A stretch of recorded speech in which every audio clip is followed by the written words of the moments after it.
ভালো উঠেছে দাদা ভাই। দাঁড়া এবার দাঁড়া ভাই, লাস্ট চামচটা ভালো লাগে, কোনো দিকে কিছু তো করে না।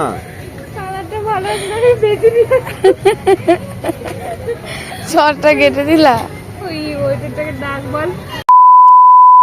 সকলকে জানাই শুভ বিজয়া।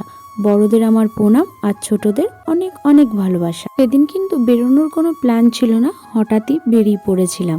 আর এদিকে এসে দেখি একটা প্যান্ডেলে লাইট শো থিম করে, তাই একটু দাঁড়িয়ে পড়ি।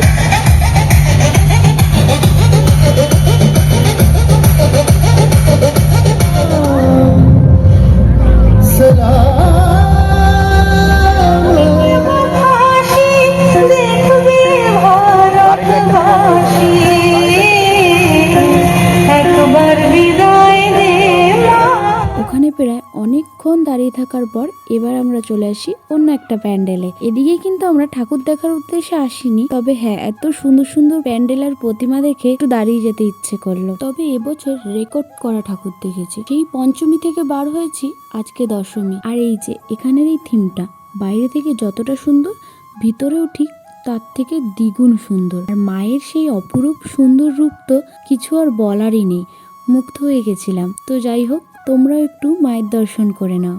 এদিকে কিন্তু তখন মায়ের বরণ চলছিল। একটা কথা কিন্তু বলতেই হবে, আমাদের প্রত্যেকটা বাঙালির ইমোশন কিন্তু এই দুর্গাপুজো। তারপরে আমরা আরেকটা প্যান্ডেলেও চলে গেছিলাম, আর এখানকার থিম ছিল রামের। চারিদিকে রামের ফটো, হনুমানের ফটো লাগিয়ে রাখা হয়েছিল। এবার ওখান থেকেও আমরা মায়ের দর্শন করে বেরিয়ে পড়েছিলাম, যেই উদ্দেশ্যে আজকে বেরোনো সেখানে। হ্যাঁ, আমাদের কৃষ্ণনগরে আমঘাটাতে একটা নতুন রেস্টুরেন্ট ওপেন হয়েছে, সেখানেই আজকে আমরা চলে গেছিলাম।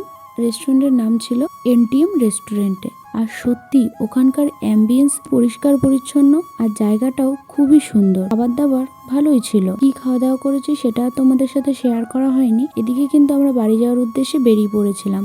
রাস্তা থেকে আমরা খেয়ে নিয়েছিলাম অরুণ আইসক্রিম, 4 জনে 4টে। আজকের আমার এই ভিডিওটা এখানেই আমি শেষ করছি। কেমন লাগলো অবশ্যই কমেন্টে জানিও। ফলো আর শেয়ার করতে ভুলো না। ইউটিউব থেকে দেখলে সাবস্ক্রাইব করে যেও। আরে দাঁড়াও দাঁড়াও, রাস্তায় কিন্তু আমরা মায়ের বিসর্জনও দেখেছিলাম।